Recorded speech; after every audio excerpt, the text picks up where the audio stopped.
The Chennai shopping mall శ్రావణ సంబరం KG sale నక్షి జ్యువెలరీ మేళా ఫ్లాట్ 50% ఆఫ్.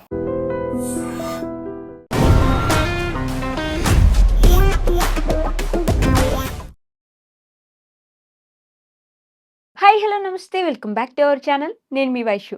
ఎవరెన్ని చెప్పినా నా దృష్టిలో రిలేషన్షిప్ కానీ ఒక పెళ్ళి కానీ మనీ చుట్టే తిరుగుతుంది అనేది నేను మోస్ట్లీ నమ్ముతాను. మేబీ లవ్లో కాకపోవచ్చు, బట్ పెళ్ళి అరేంజ్డ్ మ్యారేజ్ అయినా లేకపోతే ఏదైనా చూసుకోవాలంటే మన స్థాయికి తగ్గట్టు చూసుకుందాం. లేకపోతే నిజంగా ఒక అమ్మాయి ప్రేమిస్తున్నా లేకపోతే ఒక అబ్బాయి ప్రేమిస్తున్నా నా డబ్బు కోసమో నా ఆస్తి కోసమో ప్రేమిస్తున్నారు అని చెప్పేసి నిజమైన ప్రేమని కాదనుకొని చేతులారా వదిలేసుకున్న వాళ్ళని నేను బొచ్చెడు మందిని చూశాను. సో రిలేషన్‌షిప్స్ అన్నీ మనీ చుట్టే తిరుగుతాయి అనేది నా పాయింట్. అది నిజమా? కాదా? అనే విషయం గురించి మాట్లాడడానికి రిలేషన్‌షిప్ ల్యాబ్ ప్రోగ్రామ్‌లో రిలేషన్‌షిప్ ఎక్స్‌పర్ట్ ఉషశ్రీ గారున్నారు. మేడంతో మాట్లాడదాం. Hello ma'am. హాయ్ వైషు. నమస్తే. నమస్తే. బాగున్నారా? బాగున్నాను. నన్నడిగితే 100కి 100% మోస్ట్‌లీ అన్ని రిలేషన్‌షిప్స్ డబ్బులు చుట్టే తిరుగుతాయి. నువ్వెక్కువ సంపాదిస్తున్నావు, నేనెక్కువ సంపాదిస్తున్నా, నువ్వు సంపాదించి ఎవరికిస్తున్నావు, నేనెవరికివ్వాలి?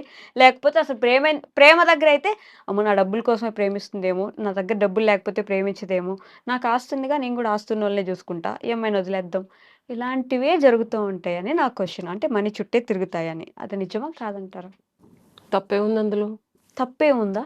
మరి ముందు ఆలోచించొచ్చు గదా! ప్రేమించేసే ఆ గ్యాప్‌లో ప్రేమ వద్దనుకున్నప్పుడు ముందే నువ్వు కట్ చేసుకోవాలి. అవసరం లేదమ్మా నాకు సెట్ అవ్వదని. ప్రేమించిన తర్వాత నీ దగ్గర డబ్బులు లేవు, నా దగ్గర ఆస్తుంది. నా ఆస్తి కోసమే నువ్వు నన్ను ప్రేమిస్తున్నావు నాకు డౌట్ ఉంది అంటే మరెందుకు ప్రేమించాలప్పుడు? మనసుకి, మైండ్‌కి తేడా ఉంది కదా వైషు. అదే అండ్ ఆ కదా! రెండిట్ల కన్నా practical reality society completely different. Okay. అవునా? హ్మ్. మనసుకి డబ్బు విలువ తెలీదు. హ్మ్. మానసిక స్థితి, దాని యొక్క ఇంటెన్సిటీ మాత్రమే తెలుస్తది. ఓకే. అప్పుడు ప్రేమ పుడుతుంది. హ్మ్. ప్రేమ కలుగుతుంది, కంటిన్యూ అవుతుంది. ఓకే. ఎప్పుడైతే మైండ్ ఎంటర్ అయ్యి, ఇది కాదు అన్నప్పుడు పుట్టిన ప్రేమ పడిపోతుంది. యాహ్! రియాలిటీ హిట్ అవుతది. హ్మ్. సో, మైండ్ రిలైజ్ అయినప్పుడు, రియాలిటీ హిట్ అయినప్పుడు హ్మ్. సొసైటికల్ వాల్యూస్, స్టాండర్డ్స్ ఒస్తాయి. Okay. Okay. Society values, standards with mind కలిపి హ్మ్. ఒక్క మనసుతో పోట్లాడాలి. ఎవరు గెలుస్తారు? మైండ్. అంతకన్నా బాగా డబ్బులున్నప్పుడు society. Yeah! Obviously. Okay. So, మళ్ళీ ఇదివరకు డబ్బు ఇంపార్టెంట్ ఆ రిలేషన్‌షిప్‌లో. డబ్బుకంత విలువ ఇవ్వాలా? ఇద్దరు వ్యక్తుల మధ్యలో ప్రేమ కలగాలన్నా, కలిగిన ప్రేమ కంటిన్యూ అవ్వాలన్నా, కంటిన్యూ అయ్యి పెళ్లి దాకా మారాలన్నా, హ్మ్. మనీ ఎంతవరకు ఇంపార్టెంట్ అంటావా? హుహు. హ్మ్. అదే కదా! యాహ్! నువ్వేమనుకుంటున్నావు? మనీ మీదే డిపెండ్ అయ్యి అన్నీ జరుగుతాయా అంటే నో. ప్రేమకి, మనీకి అసలు సంబంధమే లేదని నా అభిప్రాయం. In reality yes. Yeah! But బతకాలంటే? బతకడానికి మనీ గావాలి. నువ్వు సంపాదిస్తున్నావు, తను గూడా సంపాదించాల్సిందే. లేకపోతే నేను సంపాదించినంత తను సంపాదించాల్సిందే అనుకోకుండా, ఆమె గూడా సంపాదిస్తది కొంచెం. నేను బానే సంపాదిస్తున్నాను గదా! నాకు బానే ఉంది గదా! అని అనుకోవచ్చు గదా! ఒకటి ఇంకా చిన్న పిల్లవు కాబట్టి ప్రాక్టికల్‌గా చెప్తా. హ్మ్. స్త్రీధనం అని ఇచ్చేవాళ్ళు హ్మ్. ఇదివరకు పాతకాలంలో. ఓకే. పెళ్ళైనప్పుడు. ఎందుకు? స్త్రీధనం అంటే డబ్బు, కట్నం, డబ్బు రూపంలో కాకుండా హ్మ్. 7 వారాల నగలు, హ్మ్, అంటే వెండి పళ్ళాలు, బంగారపు పళ్ళాలు, కట్లరీ, క్రోకరీ అంతా బంగారం, వెండి ఇంక్లూడింగ్ టేబుల్స్, చైర్స్ కూడా బంగారం ఇచ్చేవాళ్ళు ఒకప్పుడు తెలుసా? హుహు. ఓకే. నేనంత పెట్టి కొనలేను కాబట్టి నేనేదో బంగారపు కలర్ ఎంచుకున్నా. హ్మ్. 16 కోటింగ్‌లు. ఓకే. నా ఉయ్యాల, కిచెన్ టైల్స్ కూడా గోల్డ్ ఉంటాయి. హ్మ్. అది సరే మా తాతగారు ఏదో బర్మా నుంచి కింగ్స్ కాబట్టి ఆళ్ళకి ధనం అంటేనే ఇంట్లో ఉండే వస్తువాహన ఇత్యాదులు. ఓకే. ఎందుకిచ్చేవాళ్ళంటే వైషు లైఫ్‌లో ఎప్పుడు నేను సంపాదిస్తున్నాను, నువ్వు సంపాదిస్తున్నాను కదా! అప్ అండ్ డౌన్స్ ఒస్తాయి. హ్మ్. In a point of journey of yeah! 50, 60 ఇయర్స్‌లో పెళ్లి అనేది ఒక సొసైటికల్ బంధం. హ్మ్. ఇప్పుడు ఈళ్ళతో చేసుకున్నాను, ఈళ్ళతో వదిలేసి నేను ఇంకోళ్ళతో ఉంటాను. ఆళ్ళ దగ్గర డబ్బులు లేకపోతే అట్లా ఉండేది కాదు ఇదివరకు. ఒక ఓకే. మనిషితో ఉన్నామంటే లైఫ్ లాంగ్ ఆళ్ళతో ఉండాలి. హ్మ్. సో, అలాంటప్పుడు ధనం యొక్క పార్ట్ ఏదైతే ఉందో అది చాలా ఎక్కువుంటది. హ్మ్. అండ్ పిల్లలు పుట్టిన తర్వాత ఖర్చులు కూడా ఎక్కువుంటాయి. ఓకే. కాబట్టి నువ్వు పెళ్లి అని అనుకుంటే డెఫినిట్‌గా ధనార్జన, సొసైటీలో ఒక స్టేటస్, వీడి దగ్గర డబ్బులు లేకపోయినా సొసైటీలో పేరుంటే డబ్బు పుడతది. వ్యాపారం చేయగలరు. హ్మ్. చేసిన వ్యాపారాన్ని నిలుపుకొని మళ్ళీ మాట పడకుండా వాళ్ళకి తీసుకున్న ధనాన్ని ఇచ్చేయగలరు కాబట్టి, స్త్రీలకి ధనం రూపంలో ఇవన్నీ ఇచ్చేవాళ్ళు. ఇంకొకళ్ళని చేజార్చి అడగకుండా అప్పుడు బంగారం అమ్ముకునో, తాకట్టు పెట్టుకొనో ఒక స్థితిగతి ఉన్నవాళ్ళు. ఓకే. సో, డబ్బు అనేది ఒక మనిషి సొసైటీలో గౌరవంగా బతకడానికి చాలా ఇంపార్టెంట్ అండ్ చాలా విలువైంది. ఓకే. అప్పటికి, ఇప్పటికి, ఎప్పటికైనా. హ్మ్. ఇద్దరు మనుషులు కలిసి ఉండి పిల్లల్ని కనాలంటే దానికి ధనం కావాలి. వాళ్ళిద్దరూ డెఫినెట్‌గా ధనం గురించి ఆలోచించాలి. హ్మ్. ఇంతవరకు అర్థమైందా? యాహ్! ఓకే. ఇందులో తప్పేమీ లేదు. హ్మ్. ప్రేమ ఉన్నా లేకపోయినా పిల్లలు పుడతారు, పుట్టేవాళ్ళు. ఇద్దరు వ్యక్తులు కాపురాలు చేసి 100 ఏళ్ళు, 30 ఏళ్ళు, 40 ఏళ్ళు, 60 ఏళ్ళు బతికారు. హ్మ్. సో, ఇదొక సొసైటికల్ నార్మ్. ఓకే. ఓకే. ఇప్పుడు ఈ లవ్వు, కొవ్వు, పువ్వులొచ్చాయి గాబట్టి, ఈ హ్మ్. పుష్పాలు వికసిస్తున్నాయి, వాడిపోతున్నాయి, తొక్కేయబడుతున్నాయి, చీల్చేయబడుతున్నాయి, రక్కేయబడుతున్నాయి, తుంచి నలిపి వదిలేయబడుతున్నాయి. యాహ్! సో, ఆ పుష్పాలు మనసులు అనుకుందాం. హ్మ్. అది అమ్మాయి అవ్వచ్చు, అబ్బాయి అవ్వచ్చు. సో, ఎప్పుడైతే మనసు ఇన్వాల్వ్ అయిందో, ఇదివరకు లాజిక్ అప్లై చేసి, సొసైటీ అప్లై చేసి పెళ్ళిళ్ళు చేసేవాళ్ళు. హ్మ్. ఉమ్మడి కుటుంబాలుండేయి. తగాదాలొచ్చినా, తిట్టుకున్నా, కొట్టుకున్నా కలిసుండేవాళ్ళు. యాహ్! ఇప్పుడేంటి? సాయంత్రం నన్ను కలవలేదా? హ్మ్. బ్రేకప్.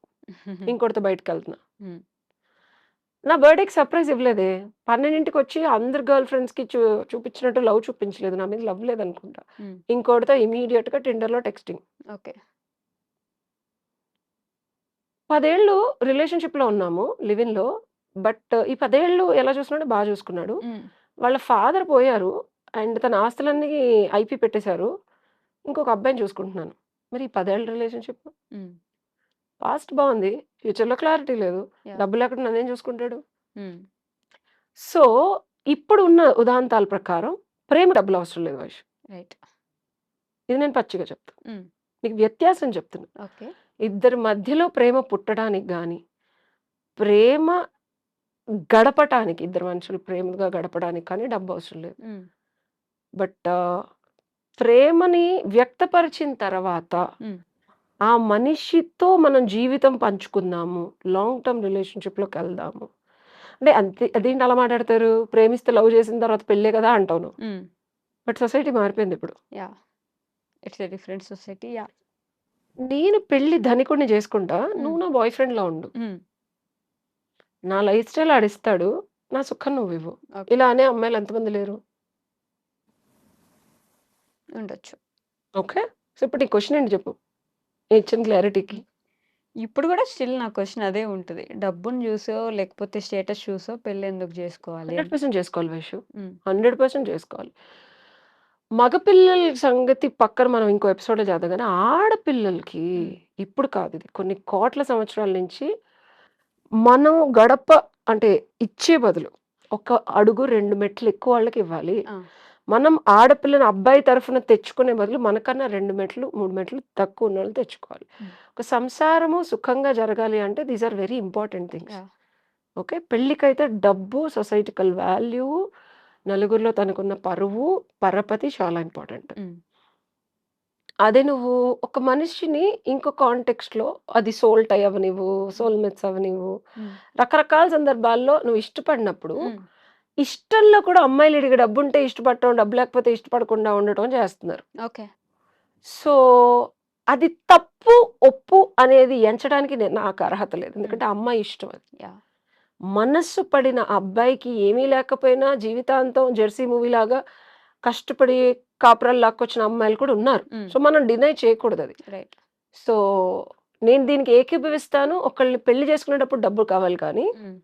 ప్రేమించి ఆళ్ళని ప్రేమని మాత్రమే ఇస్తూ ఉండడానికి డబ్బవసరం లేదు. ఓకే. సో, మనసుకి తెలీదు లాజిక్. బుద్ధికి తెలుస్తది లాజిక్. ఓకే. డన్. సో, నిజమైన ప్రేమ ఉంటే ఇంకోటి చెప్తాను. ఇందాక ఒక క్వెషన్ అడిగావు. హ్మ్. ప్రేముంటే ఇవన్నీ పెద్ద విషయం కాదని నిజమైన ప్రేమ. ఈ తుమ్మిడి, తొప్పాసి, చుప్పనాతి ప్రేమలు కాదు. నేను యాహ్! చెప్తున్నాను 5 సెన్సెస్ నుంచి రావాలది ప్రేమ. హ్మ్. అప్పుడు ఆత్మ బంధువులు అంటారు వాళ్ళని. ఆత్మతో ఒక బంధం ఏర్పడతది. ఓకే. సో, ఎదుటివాడికి డబ్బు లేకపోయినా ఈ అమ్మాయి ప్రేమ వల్ల వాడు ఎదుగుతాడు తెలుసా? హ్మ్. అది నిజమైన ప్రేమ. యెస్. అండ్ ఈ అమ్మాయి క్యారెక్టరో లేకపోతే ఈ అమ్మాయి ఇబ్బందికరమైన పరిస్థితులు అంటే ప్రేమ లేక అమ్మాయి అంతట అమ్మాయి కృషించిపోయి ఉండే అమ్మాయికి ఒక అబ్బాయి కనుక నిజమైన ప్రేమ పోస్తే ప్రాణం పోసినట్టు ఆ అమ్మాయి ఒక అత్యుత్తమమైన మహిళగా సక్సెస్‌ఫుల్‌గా తన కెరియర్‌లోను, తన లైఫ్‌లోను హ్మ్. ఎవరితో ఎవరితో ఆళ్ళతో ఈళ్ళతో తిరిగి ఉండే అమ్మాయి ఒక పద్ధతిగా ఒక భార్యగాను మార్చుకునే శక్తి ఆ అబ్బాయి ప్రేమలో ఉంది. ఉంటుంది. ఇది ప్యూర్ లవ్. యాహ్! సో ఈ ప్యూర్ లవ్ ఇద్దరిలో ఒకళ్ళకి దొరికినా ఇంకొకళ్ళకి డబ్బు అనేది ఆటోమేటిక్గా వస్తుంది. ఇది ఒక సీక్రెట్ లాజిక్. అది only pure love and pure form of love making. Okay. Sex కూడా కామంతో కోరికతో చేయడం కాదు. Hmm. When they purely share their love, ఇది ఎవరు చెప్పరు. Okay. At a deeper level and a very matured love making, దీనికి ఒక శాస్త్రం ఉంది. హ్మ్. అది కనుక ఇద్దరు వ్యక్తుల మధ్యలో జరిగితే డెఫినెట్గా ఇద్దరికి డబ్బులు ఆటోమేటిక్గా వస్తాయి. ఇది ఒక సీక్రెట్ హ్మ్. కామశాస్త్రాలు. ఓకే. సో ఏమీ లేనివాడు కూడా ధనికుడై రాజ్యాలు కోల్పోయిన రాజు కూడా చిన్న భార్యలు వాళ్ళని వీళ్ళని చేసుకుంటారు చూసావా, హ్మ్. హ్మ్. దానికి రీజన్ అదే. ఒక అమ్మాయితో నిజంగా మనస్ఫూర్తిగా కనుక ఒక అబ్బాయి తను చేయగలిగితే, లేకపోతే అమ్మాయి కూడా అంతే మనస్ఫూర్తిగా బాగుండాలని ఇద్దరు if they make love, they produce అసలేం వాళ్ళేమి అదేంటి మేడం డబ్బులు గాలి నుంచి వస్తాయా? ఇట్లా అప్పటి వరకు ఎంత కష్టపడినా రాంది ఒక చిన్న ఫ్లిప్ సెకండ్ 1-2 వీక్స్‌లో వస్తాయి డబ్బులు. హ్మ్. ఇది సీక్రెట్. బట్ ఇది అంత ప్యూర్ ఫార్మ్ ఆఫ్ లవ్ ఉందా? అంత మనం పక్కనోళ్ళ నుంచి ఎక్స్‌పెక్ట్ చేయకుండా ఒకళ్ళని లవ్ చేయగలమా? అన్న ప్రశ్న లవ్ చేసేవాళ్ళేసుకోవాలి. అయ్యయ్యో! మేము లవ్ చేసాము, మమ్మల్ని మోసం చేసి డబ్బుల కోసం ఎళ్ళిపోయాడంటే అది లవ్ కాదు. ఆడికి తెలుసు నువ్వు వాడితో ఎందుకున్నావో. హ్మ్. హ్మ్. ఆర్ ఆ అబ్బాయికి కూడా తెలుసు నువ్వు స్వార్థపూరితమైన లవ్‌లే ఉన్నాయి వైషు. హ్మ్. ఇప్పుడు నువ్వు కాదంటావా? చెప్పు. ఉండొచ్చు ఇంకా నిజమైన ప్రేమలు. నేను కాదనలేను. 2 కాదనలేను. వ్యక్తి స్వార్థపూరితంగా మీద ఉండొచ్చు. ప్రేమ వచ్చేయడానికి రీజన్ అందంగానో, డబ్బులుంటేనో, జాబ్ చేస్తున్నాడనో, తనని చూసుకుంటున్నాడనో, లేకపోతే ఆ అబ్బాయి నచ్చాడనో, ఎందుకు నచ్చాడో తెలీదు. అబ్బాయి మాట్లాడే తీరు బావుంది, తనతో టైం గడిపితే బావుంది, తనతో ఉంటే బావుంది, తనతో చూస్తే బావుంది. ఇక్కడి వరకే ఆగిపోతుంది ప్రేమ. యాహ్! ఇదేది ప్రేమ మాత్రమే అంటే ఇది మాత్రమే ప్రేమ కాదు. ఓకే. ఇంకా డీప్‌లో చాలా ఉంది. హ్మ్. అదేంటనేది తర్వాత వీడియోలో చెప్తాను. బట్ ఇదైతే ప్రేమ కాదు. అంత మాత్రం చెప్పగలను. ఓకే. సో ఇది ప్రేమ అనుకోని ప్రేమించి బాధపడొద్దు. ఓకేనా? హ్మ్. ఓకే. ఓకేనా? అంతే. Yeah! Thank you. Thank you.